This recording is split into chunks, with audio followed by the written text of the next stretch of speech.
Hello guys, I am Mr. Haunted. Welcome to my haunted world. The iconic Stanley Hotel looms against a stormy Colorado sky. Lightning flashes, illuminating the grandeur of the building. Emily and James, a young couple in their late 20s, step out of their car, umbrellas in hand. The Stanley Hotel, a place of beauty and terror, where darkness lurks within its walls. They enter the hotel, greeted by friendly staff. The warmth contrasts sharply with the storm outside. Staff member: "Welcome to the Stanley. We hope you enjoy your stay." Emily smiles, but a flicker of unease crosses her face. Emily and James enter their room, the atmosphere heavy with history. Emily notices a movement out of the corner of her eye. Emily: "Did you see that?" James: dismissive. "It's just the wind." Thunder rumbles as Emily glances nervously around the room. As days pass, Emily and James explore the hotel. They discover old photos and newspaper clippings about Elizabeth Wilson, the former head housekeeper.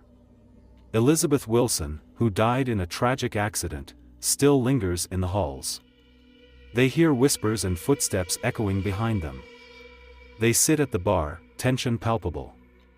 Emily sips nervously, while James recounts ghost stories he's heard. James: "And then there's the cowboy, they say he roams these halls looking for something." Emily's face pales as she glances down a dark corridor. Emily is in bed, wide awake, listening to strange noises.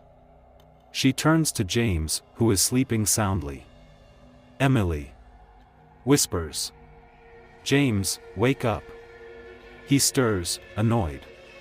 James: "What's wrong now?" Suddenly, a door slams shut in the hallway. They both sit up, eyes wide. Emily and James walk the dark corridors, tension thick in the air. Shadows dart just out of sight. Emily: "I can't shake this feeling, like something is watching us." James: "It's just an old hotel. You're letting your imagination run wild." Desperate, they meet with a paranormal investigator, an older man with a serious demeanor. Investigator: "The Stanley is notorious for its malevolent spirits. You need to be careful." He hands them a piece of sage. Investigator: "This will help ward off any negative energy." As the haunting intensifies, Emily and James turn on each other, paranoia creeping in. James: accusing. "You're the one making this worse." Emily: frantic. "I'm not. You're not listening." The temperature drops, and a cold wind blows through the room. They confront the staff, but the employees brush off their fears. Staff member: "It's just the hotel's charm. You'll get used to it." Emily grips James's arm, fear evident in her eyes. They venture into the corridors again, armed with sage. Suddenly, they hear the cowboy's laugh echoing. Emily whispers: "Did you hear that?" James nods, eyes wide with terror. The room becomes a battleground as they confront their fears. The ghost of Elizabeth Wilson appears, her face twisted in sorrow. Elizabeth: "Help me." James and Emily back away, realizing the ghosts are not just harmless spirits. The storm rages as Emily and James attempt to flee the hotel. The hotel seems to shift, walls closing in on them. The hotel is not just a building, it's a living, breathing entity. In a heart-pumping climax, they face the ghosts. Emily screams as shadows envelop her. James: desperate: "We have to fight." But as they confront the spirits, they realize they're trapped. Years later, the hotel stands, ominous against the bright sky. Tourists take photos, oblivious to the horrors within. Emily and James are never seen again, lost to the darkness of the Stanley Hotel. The hotel's windows, revealing flickers of ghostly figures inside. Dark clouds loom overhead as a storm brews. Julie, early 30s, grips the steering wheel, frustration etched on her face as she sits in stopped traffic. Julie had always been a careful driver. Julie glances at the traffic ahead. A police officer directs vehicles around a car accident. Her heart sinks with empathy. Julie, muttering to herself, "I hope everyone's okay." As she passes the wreckage, she suddenly sees a woman in the passenger seat of her car, pale, frightened, and dressed in work clothes. Julie, shocked. "What the?" She blinks, but the woman remains. Int. Julie's car, continuous. Julie glances in the rearview mirror. The woman's eyes bore into her, wide with fear. Julie's heart skipped a beat. This was no hallucination. Julie's skin crawls as dread washes over her. Julie, breathless. This can't be real. The miles roll by. Julie's grip tightens on the wheel as anxiety builds. She feels the woman's presence, suffocating her thoughts. Desperate, Julie pulls into a dimly lit rest area.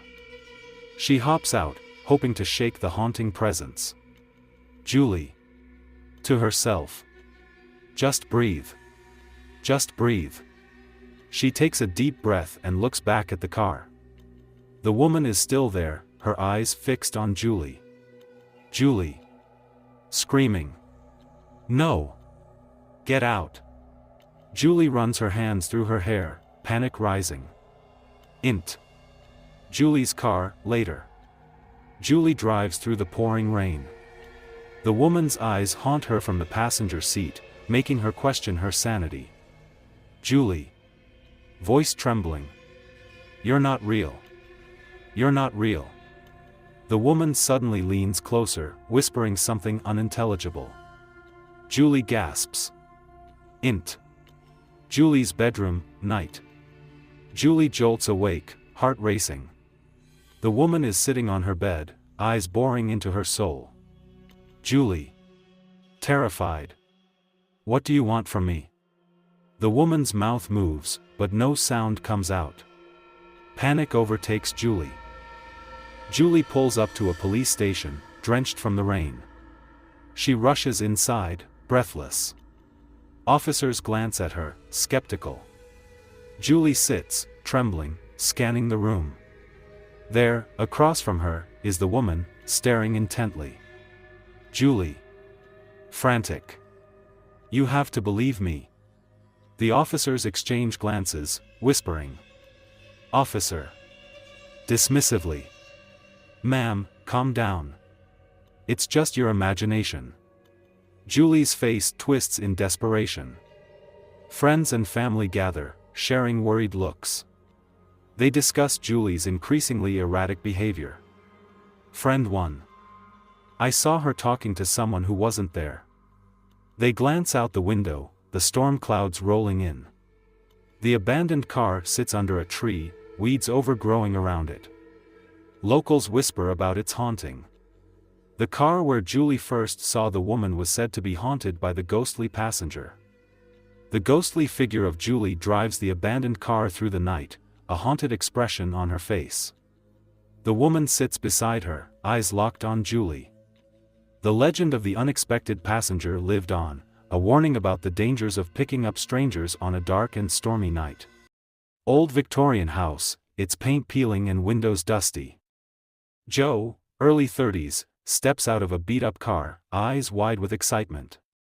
Joe had always been drawn to the supernatural and the unexplained. Joe explores the creaky floors and musty rooms. He smiles, the thrill of discovery lighting up his face.